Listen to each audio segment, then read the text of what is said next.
La France est reconnue dans le monde entier pour la qualité de ses vins. Une histoire, une culture, un art de vivre que de nombreux spécialistes veillent à préserver.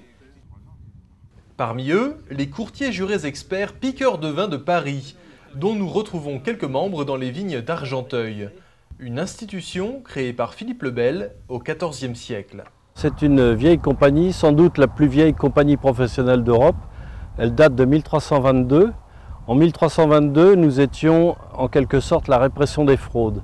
Les pouvoirs publics ont toujours souhaité qu'il y ait un contrôle du commerce des vins. Nous avons disparu à la Révolution française. Ensuite, ça a été recréé par Napoléon Ier. Et enfin, la dernière grande date de la compagnie, c'est 1952, où nous avons été reconnus d'utilité publique. Composée d'une cinquantaine de membres, la compagnie est aujourd'hui reconnue par le tribunal de commerce de Paris, auprès duquel chaque membre doit prêter serment.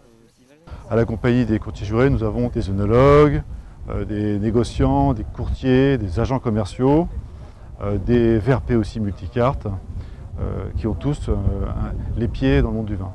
Les membres de la compagnie exercent donc dans le commerce, mais certains sont aussi des formateurs et des professeurs de dégustation et d'analyse sensorielle.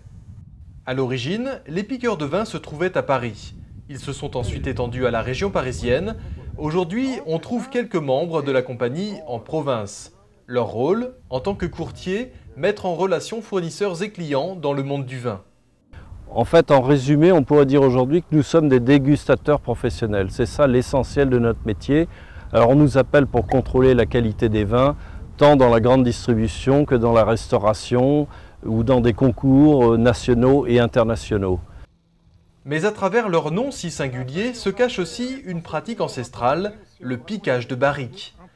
Dans les siècles passés, c'est ce qui permettait de vérifier la qualité et la loyauté des vins qui arrivaient dans la capitale française.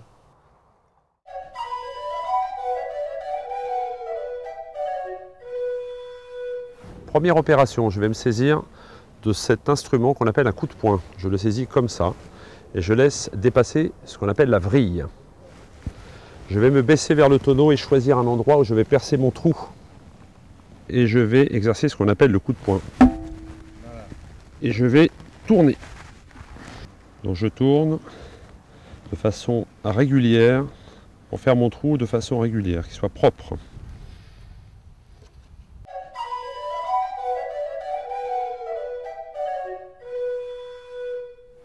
Deuxième étape, je vais me saisir de cet instrument qu'on appelle une assiette de rabattage. Je vais utiliser cette partie-là tranchante pour aller la placer sur la gorge de la barrique. Je vais la planter légèrement ici, puis exercer une pression sur le fond de la barrique, ce qui aura pour effet de faire couler le vin par le petit trou que l'on a pratiqué avant.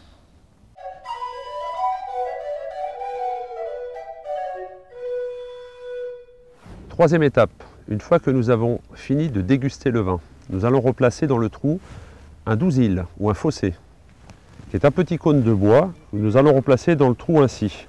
Si toutefois la dégustation n'est pas terminée, puisqu'un collègue veut également déguster et s'assurer de la qualité loyale de ce vin, je vais me saisir d'une petite pince qui va me permettre d'enlever correctement ce cône.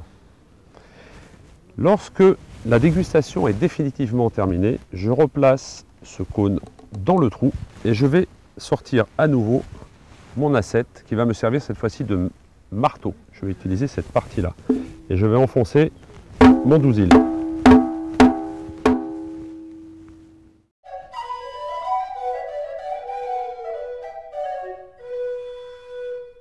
Quatrième et dernière étape, je vais utiliser cette fois-ci cette partie tranchante de l'assiette pour aller couper le cône qui dépasse du tonneau.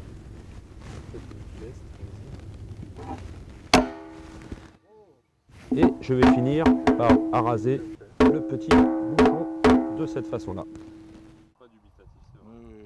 Aujourd'hui, ça ne se pratique plus. Ça se pratiquait surtout à l'époque où on faisait voyager le vin en barrique et que les barriques étaient bouchées avec une bonde qui était mise la plupart du temps sur le côté, de façon qu'elle soit immergée par le vin. Il était impossible de débonder sans faire couler le vin, donc le système de piquage était très pratique. Aujourd'hui, les bondes sont en silicone et elles peuvent être mises sur le haut, sur la partie haute, Donc il n'y a plus ce genre d'inconvénient. Chaque année, la compagnie organise un concours à l'occasion de la foire de Paris. Depuis 1914, elle édite également une carte des millésimes qui fait autorité dans le monde du vin. Les piqueurs de vin réalisent des formations à la dégustation, organisent chaque année le concours des lauréades et entretiennent un réseau de membres amis. Contactez-les au 01 43 78 15 33 ou à l'adresse courtier.expert@wanadoo.fr.